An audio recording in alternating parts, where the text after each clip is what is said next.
This YouTube channel does not promote any violent, harmful, or illegal activities. All content provided by this channel is meant for an educational purpose only.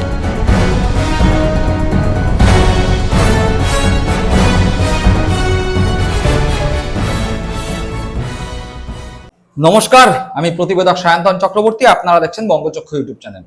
Trinamool কংগ্রেসের বিপর্যয় যখন ঘটলো 2026 বিধানসভা ভোটের পরে, তখন মমতা বন্দ্যোপাধ্যায় থেকে অভিষেক বন্দ্যোপাধ্যায় থেকে শুরু করে তৃণমূল কংগ্রেসের একাধিক নেতৃত্ব প্রকাশ্যে মিডিয়ার সামনে এসে বলেছিলেন যে এই ভোটে বিপর্যয় আসলে মানুষের সঠিক মতামতের প্রতিফলন নয়।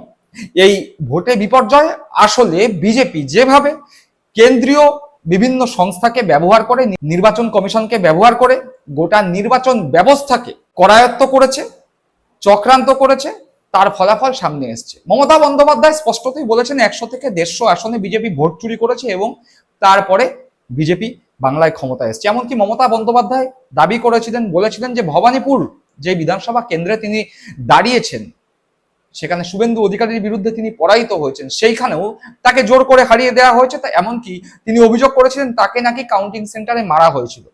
এই অভিযোগ যখন সামনে এসেছিল, ঠিক তার কয়েকদিনের মধ্যে আমরা দেখতে পেয়েছিলাম সর্বভারতীয় ক্ষেত্রে ইন্ডিয়া ব্লকের বিভিন্ন দল, যারা মমতা বন্দ্যোপাধ্যায় যেই ব্লকের সঙ্গী অর্থাৎ ইন্ডিয়া ব্লক, সেখানকার জোট সঙ্গীরা মমতা বন্দ্যোপাধ্যায়ের সপক্ষে মতামত জানিয়ে বলেছিলেন যে হ্যাঁ, বাংলায় ভোট চুরি হয়েছে, জোর করে তৃণমূল কংগ্রেসকে হারিয়েছে বিজেপি বিভিন্ন সংস্থাগুলোকে ব্যবহার করে। পাশাপাশি আমরা দেখতে পেয়েছিলাম সমাজবাদী পার্টি সপা এসপি, সেই সমাজবাদী পার্টির সুপ্রিমো অখিলেশ যাদব তৃণমূল কংগ্রেসের এই বিপর্যয় ঘটার দু একদিনের মধ্যেই কলকাতায় মমতা বন্দ্যোপাধ্যায়ের বাড়িতে তার সঙ্গে দেখা করতে আসেন এবং সেখানেও তিনি সাংবাদিকদের সামনে দাঁড়িয়ে স্পষ্টতই মমতা বন্দ্যোপাধ্যায় যেই কথা বলেছিলেন সেই কথার প্রতিধ্বনি তার মুখে শোনা যায় এবং তিনি বলেছিলেন যে জোর করে তৃণমূল কংগ্রেসকে হারিয়ে দেওয়া হয়েছে, তৃণমূল কংগ্রেস হারেনি। এরকম যখন চলছে, যেখানে ভোট মিটে যাওয়ার 1 মাস পর অব্দিও তৃণমূল কংগ্রেসের পক্ষ থেকে দাবি করা হয়েছিল যে জোর করে হারিয়ে দেওয়া হয়েছে, তৃণমূল কংগ্রেস হারেনি। কিন্তু সেখানে দেখা গেছিল তৃণমূল কংগ্রেসের মধ্যে যারা বিদ্রোহী বিধায়ক বা সাংসদরা হয়েছেন তারা বলেছেন না, দল হেরেছে, সেটাকে অ্যাকসেপ্ট করতে চাইছে না মমতা বন্দ্যোপাধ্যায়। দলের বিরুদ্ধে নিচতলার কর্মীদের ক্ষোভ দিনের পর দিন পুঞ্জীভূত হতে হতে হতে হতে দলের বিরুদ্ধেই সেই মতামত গেছে। মানুষ তৃণমূল কংগ্রেসের দুর্নীতি, তৃণমূল কংগ্রেস সরকারের আমলে যে দুর্নীতি হয়েছে সেই দুর্নীতির বিরুদ্ধে মানুষ মতামত দিয়েছে, যেটা মমতা বন্দ্যোপাধ্যায় স্বীকার করতে পারছেন না, আর তাই তিনি বলছেন যে জোর করে হারানো হয়েছে। সেখানে এইরকম যখন পরিস্থিতি, ঠিক সেই টাইমে দাঁড়িয়ে তৃণমূল কংগ্রেসের প্রতীকে জয়ী বিধায়করা যারা বিদ্রোহী হয়েছেন তারা তো মমতা বন্দ্যোপাধ্যায়ের বক্তব্যের বিরুদ্ধাচরণ করে বলেছেন না, যা মানুষের মতামতেই তৃণমূল কংগ্রেস পরাজিত হয়েছে, বিজেপি ক্ষমতায় এসছে, তাই এই মুহূর্তে বিধানসভায় তারা আদর্শ বিরোধী দলের ভূমিকা পালন করবে এবং সরকারের গঠনমূলক সমালোচনা করবে।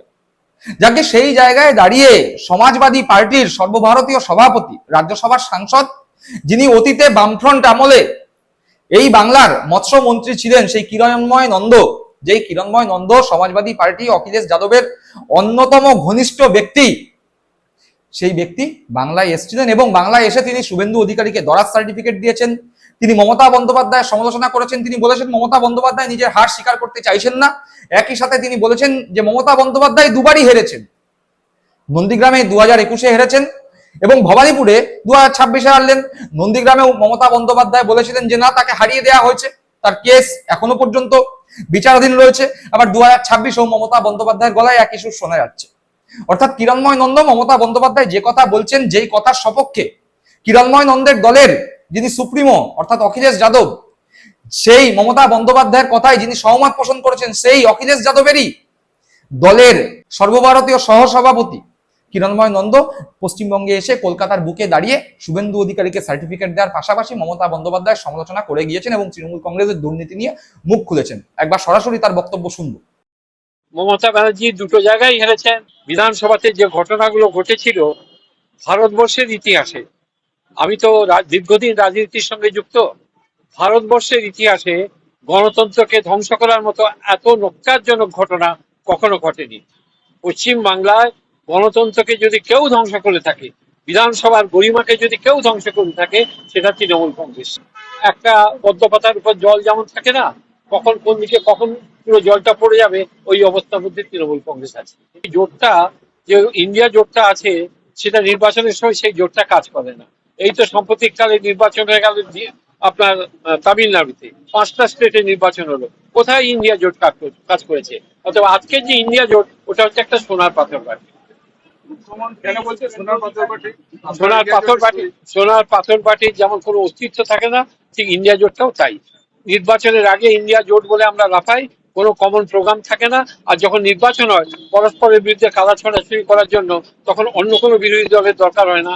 ইন্ডিয়া জোটের শরিক দলই যথেষ্ট, আর এক শরিক দলের পক্ষে সেখানে কাদা ছড়াছড়ি করা যায়। মমতা বন্দ্যোপাধ্যায় পরাজিত হবার পর তার বাড়িতে এলেন, তার বাড়িতে এসে তার পাশে থাকার বার্তা দিলেন।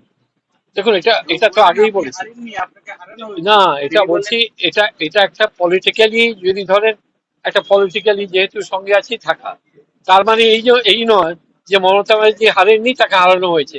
মমতা ব্যানার্জি দুটো জায়গায় হেরেছেন। তৃণমূল নেতাদের সঙ্গে কথা হয়েছিল যে সত্যিকারের ভবানীপুরে কি হয়েছিল, বলছে ভবানীপুরের জনতাই, তারাই চেয়েছিল মমতা ব্যানার্জিকে হারাতে, তারা মমতা ব্যানার্জিকে হারিয়ে দিয়েছে। আজকে এই কথাগুলো আপনি দলের অন্দরে কি কখনো দলের অন্দরও বলেছে, আমি অখিলেশ যাদবকে বলছি যে পশ্চিমবাংলায় যে নির্বাচনটা হয়েছে সেই নির্বাচন একেবারে সঠিক নির্বাচন, মানুষ তার রায় দিয়েছে এবং সেই রায়ের মাধ্যমে পশ্চিমবাংলায় তৃণমূল কংগ্রেস হারিয়ে বিজেপিকে ক্ষমতায় নিয়ে মমতা ব্যানার্জি দুটো জায়গায়। শুনলাম কিরণময় নন্দের বক্তব্য, অর্থাৎ কিরণময় নন্দ যিনি সমাজবাদী পার্টির অন্যতম গুরুত্বপূর্ণ নেতা, অখিলেশ যাদবের অত্যন্ত ঘনিষ্ঠ, তিনি কলকাতায় দাঁড়িয়ে যখন মমতা বন্দ্যোপাধ্যায় তৃণমূল কংগ্রেসের সমালোচনা করছেন, পাশাপাশি শুভেন্দু অধিকারীর প্রশংসা করছেন, তখন ধরে নিতেই হয় একে একে বিভিন্ন সাংসদ, প্রায় 22 জনের কাছাকাছি সাংসদ যখন মমতা বন্দ্যোপাধ্যায়ের হাত ছেড়ে নতুন দল এনসিপিআই মার্জ হয়ে গেল, যখন তৃণমূল কংগ্রেসের প্রতীকে জিতে আসা 62 থেকে 65 জন বিধায়ক মমতা বন্দ্যোপাধ্যায়ের সঙ্গ ছেড়ে ঋতব্রত বন্দ্যোপাধ্যায়ের নেতৃত্বে বিদ্রোহী ব্লকে যোগদান করলো,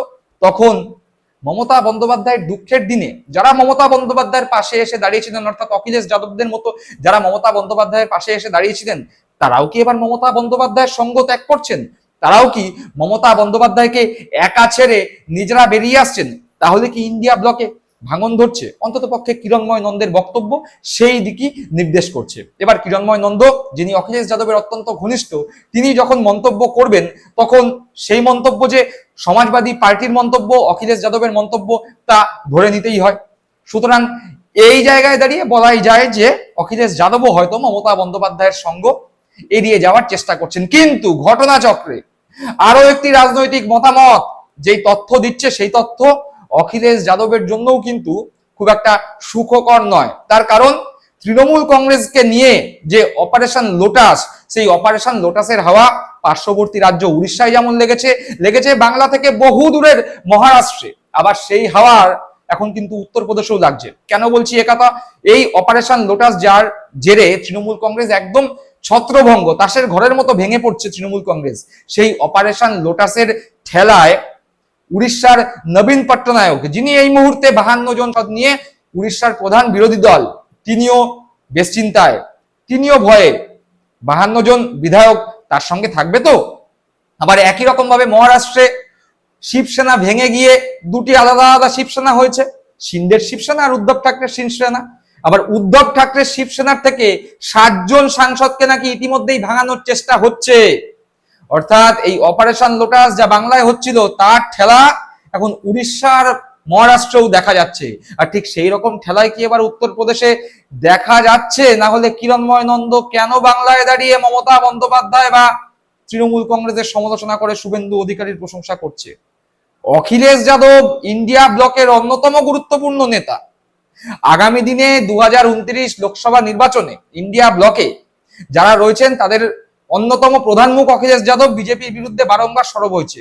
তিনি হঠাৎ করে পশ্চিমবঙ্গের বুকে দাঁড়িয়ে তার দলের সহসভাপতি কিরণময় নন্দ কেন মমতা বন্দ্যোপাধ্যায়ের সমালোচনা করছেন, যিনি মমতা বন্দ্যোপাধ্যায় যেই ব্যক্তি ইন্ডিয়া ব্লকের সদস্য, তার সমালোচনা করছেন কেন? এক্ষেত্রে রাজনৈতিক মহলের একটি অংশ বলছে ইদানিং অখিলেশ যাদবের সঙ্গে কিরণময় নন্দের সম্পর্ক খুব একটা ভালো না, বিভিন্ন বিষয় নিয়ে দুজনের মধ্যে মতপার্থক্য হচ্ছে। কোথাও না কোথাও অখিলেশ যাদবের দলেও কি অপারেশন লোটাসের ছায়া পড়তে শুরু করেছে? অপারেশন লোটাসের ছায়া কি অখিলেশ যাদবের দলকেও গ্রাস করতে শুরু করেছে? সামনেই উত্তরপ্রদেশের বিধানসভা নির্বাচন, উত্তরপ্রদেশের বিধানসভা নির্বাচনেও কি বাংলায় ভোট পরবর্তী যে অপারেশন লোটাস হয়েছে তা কি উত্তরপ্রদেশে নির্বাচনের আগেই হবে? প্রশ্ন উঠতে শুরু করে দিয়েছে। না হলে কিরণময় নন্দ, অখিলেশ যাদবের অন্যতম বিশ্বস্ত ব্যক্তি, ইন্ডিয়া ব্লকে যেই অখিলেশ যাদব অত্যন্ত গুরুত্বপূর্ণ ব্যক্তি, সেই ইন্ডিয়া ব্লকের সদস্য হওয়ার পরেও ইন্ডিয়া ব্লকেরই জোট সঙ্গী তৃণমূল কংগ্রেসের বিরুদ্ধে কিরণময় নন্দ বাংলায় এসে কেন সমালোচনা করলেন? শুভেন্দুকে সার্টিফিকেটই বা কেন দিলেন? প্রশ্ন উঠছে। মমতার হাত অখিলেশ ছাড়ছে নাকি অখিলেশের হাত কিরণময় নন্দ ছাড়ছে? প্রশ্ন উঠছে। উত্তর আপনাদের মতামতের মাধ্যমে কমেন্ট বক্সে আপনারাই জানাবেন। সকলে ভালো থাকবেন, সুস্থ থাকবেন। জয় হিন্দ, বন্দে মাতরম।